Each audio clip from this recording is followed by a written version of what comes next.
Gosh, the clouds are so pretty. Hi, twin. Thanks for clicking on this video. Really appreciate you being here with me and sharing this energy. Just touching on some reflections here because we're still under the wolf moon. And while full moons are a great time to release what doesn't serve or align with us, it's also a great time to reflect and bring things to light. The moon is about intuition and things that are hidden, aspects that we may veil from ourselves, or to bring clarity to any information that may be around, whether it's about you or about someone else. But mostly, there's been this energy that those that you are no longer fucking with, they are going around putting salt on your name. And please remember that because we are all one, they're just reflecting outdated and crusty, dusty thought forms, manners. It's like mechanisms, okay? For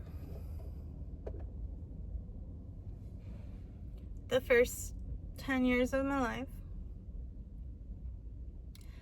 I was groomed, molested, and sexually assaulted by my birth person's mother's husband. And I know that they were advised, these so-called grandparents, to only allow it to happen for the first 10 years of my life. Because if they went any farther than that, 313, basically it would have been too long, and I would have remembered everything. I wouldn't have compartmentalized it away. I wouldn't have gaslit myself for the next 20 odd years and then finally address it almost 30 years later. But basically, it's this whole, it's all to do with the Epstein, situation. Just basically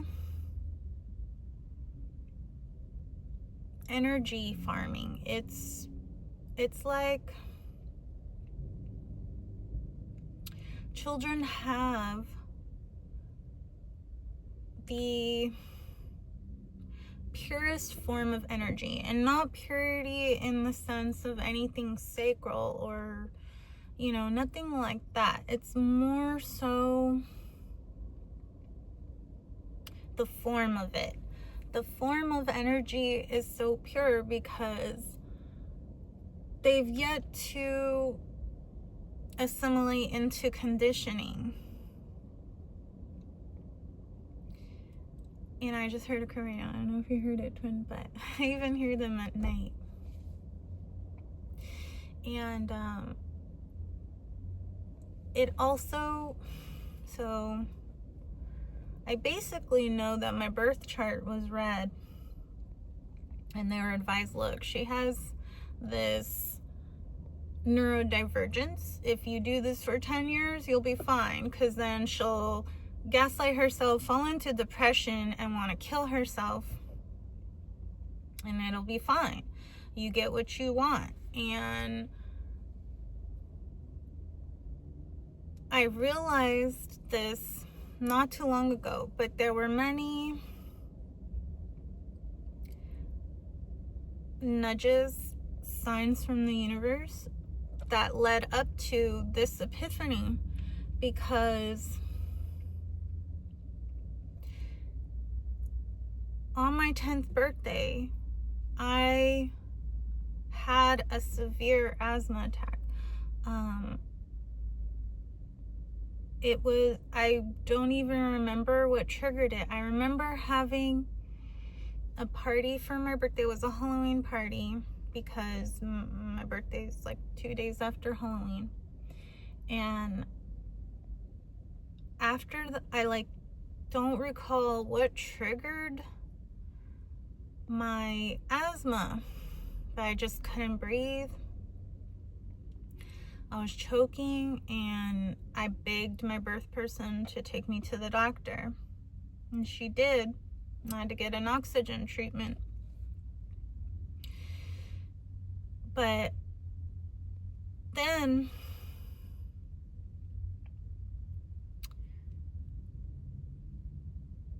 it's like all these years of believing that I was depressed because of just all the different factors, twin. Just all the whole black sheep, bad seed mentality, and oh, you're too much.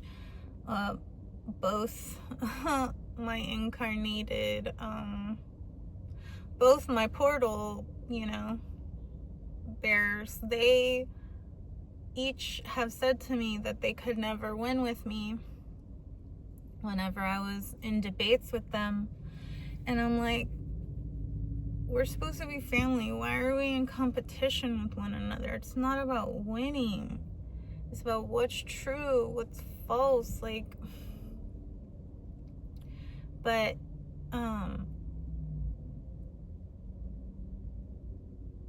it was 2023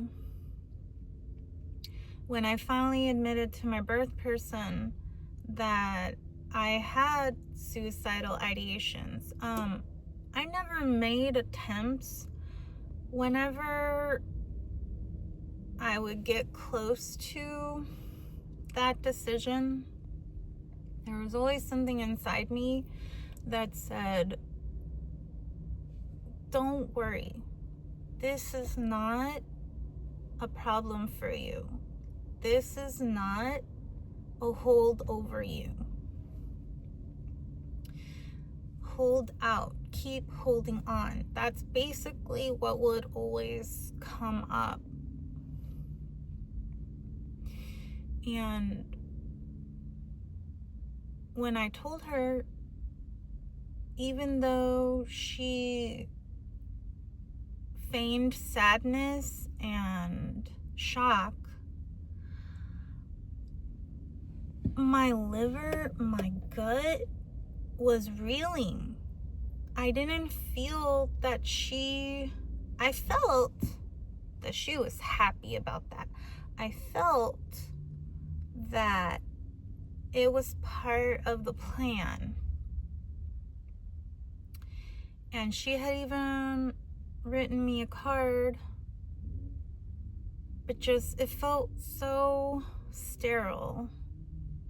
Like if you Googled something and wrote it down. She doesn't know how to use AI, so anyway, and even then it wasn't, ChatGPT wasn't, I mean, maybe, but even still, it just didn't feel genuine. And when I had confronted her about everything, and she said, oh, I wish I could help you heal this and that, I was like, dude, you don't mean any of that. You You're not sincere in any sense. And I was like, I'm just gonna heal myself like I always do. And also it also had to do a lot with the fact that she kept from me that I have ADHD. I was diagnosed as a child, even though they did not test me for being on the spectrum, because in the early 90s, it was only Caucasian boys that were being studied. I'm not gonna bother themselves with some little brown, mutt. So, and like even then they said, oh, Tylenol cause autism. Anyway, people with autism cause autism. People having children with people with autism having children that's how autism perpetuates. But anyway, she had kept from me up until around that time that I have ADHD, and I was like, and she's like, they wanted to put you on meth and I wouldn't allow that, and da da da. And that is one thing I'm very grateful to her for being such a fucking hippie, was that she didn't give me those medications. But she also didn't tell me. She kept it hidden from me. And I was like, why did you hide it from me? And she said, well, I didn't want you to be put into a box. But she had already placed me in that box. She had already decided for me that I was going to be a show pony. She paraded me around at a beauty pageant when I was a baby. It's just all these different things. I know it has a lot to do with her childhood and upbringing and everything. Like, it's all cycles, right? And that's why we're here, breaking these cycles, breaking these patterns, creating these new structures, creating these... They're not really new. They've always existed, but we're just going to expand upon them now. And that's one thing that I was noticing today, was more and more neurodivergence being accepted, cared for, included. And even though I'm low maintenance,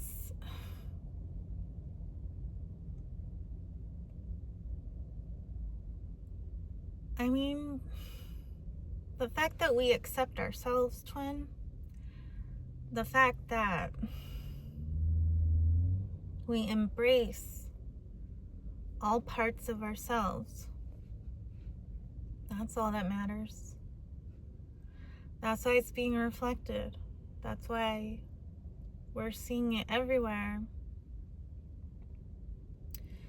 Because neurodivergency has always existed. It's not something that was created by immunizations or the pharmaceutical industry or anything like that. It's just when you signed up to incarnate, you accepted this challenge because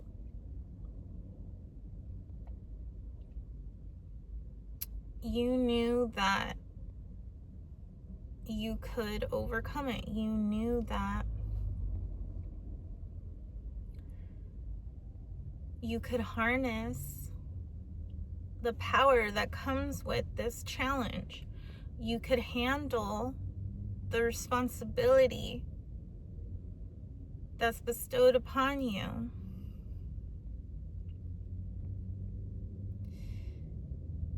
So again, with like how I was speaking about celebrities the other day with the whole Epstein thing, and I mean, it's just always gone on. Now it's popularized because there's so many videos. I mean, now it's aware, right? Now we have more awareness, expanded awareness of it, not popularity, expanded awareness of it because of social media, because of all the videos, all the photos, all the emails, all the texts, all this, all that. Like, whatever's done in the dark is always going to come out into the light. And we all know about ritualistic satanic abuse and everything. I mean,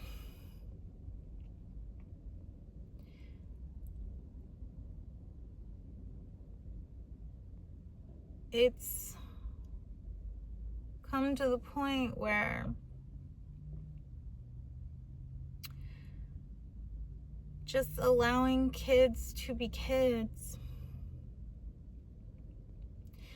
and cherish them, not covet them, is going to affect one of the greatest epochs that humans ever experienced. I've heard the saying, soft times create soft people. I'm just going to keep it genderless. Hard times create hard, strong people, whatever. But it's like unnecessary. This unnecessary harshness that's been cycled over and over and over again for as long as we can remember. We wouldn't, I mean, yeah, Carl Jung wouldn't have a job if we didn't require shadow work. And yes, we'll always require shadow work. That's just part of it, because we're always going to experience traumas. We're always going to experience unfavorable aspects so that we can appreciate and experience the more favorable aspects. 1808, as I said that. But it's like,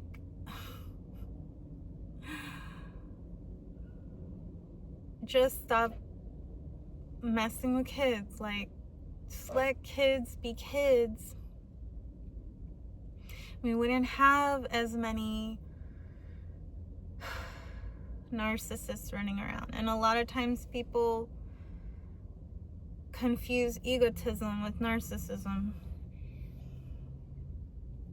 But in any case, you know, that's why we have so much crime. That's why we have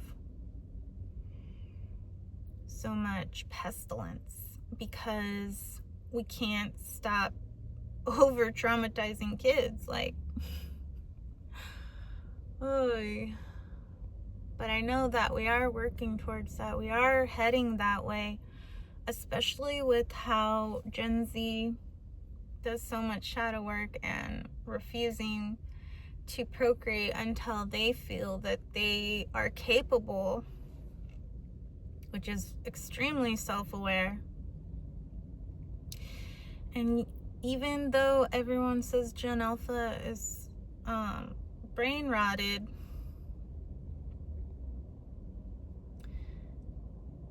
they understand how to manipulate technology.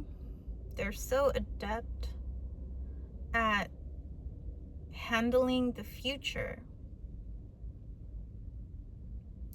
that I see so much potential and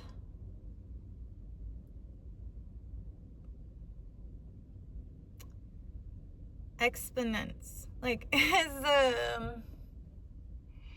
that's just how technology goes. It grows in exponents. So exponential growth for the generations to come.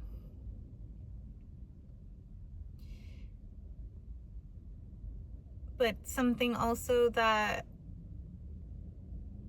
the universe has been showing me is how neurodivergency is becoming,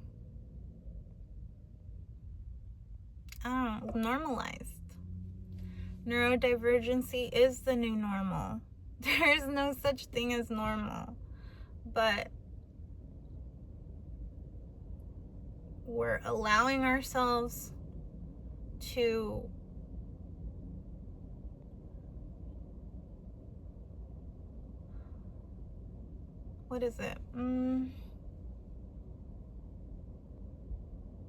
we're allowing ourselves to survey all parts, all aspects, all forms of ourselves.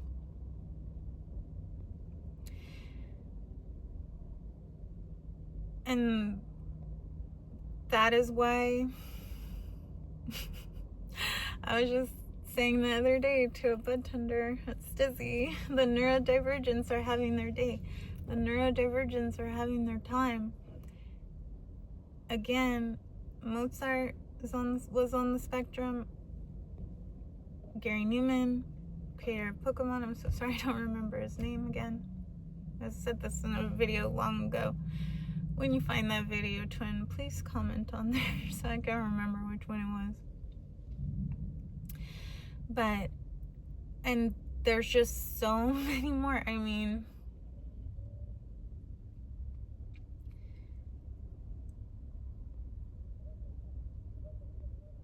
we're finally just 2222 as I look at the clock.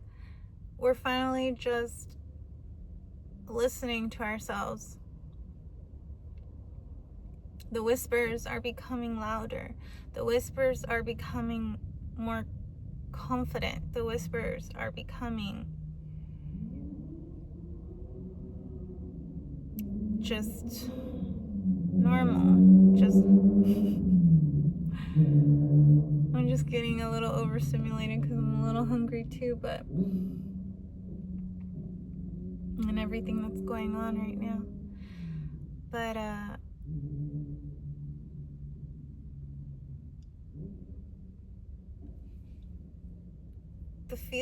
the playing field is level, twin. We're all standing on the same ground. And the communities, the spaces, and the places that we're creating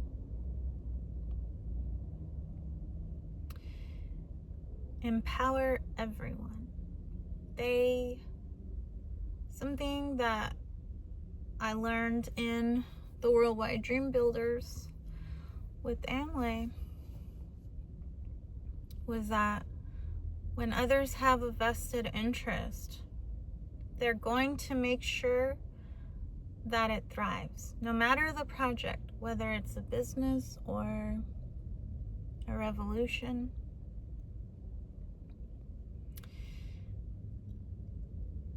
Anyone who has something to gain from the outcome is going to support the process, is going to support the path there, right?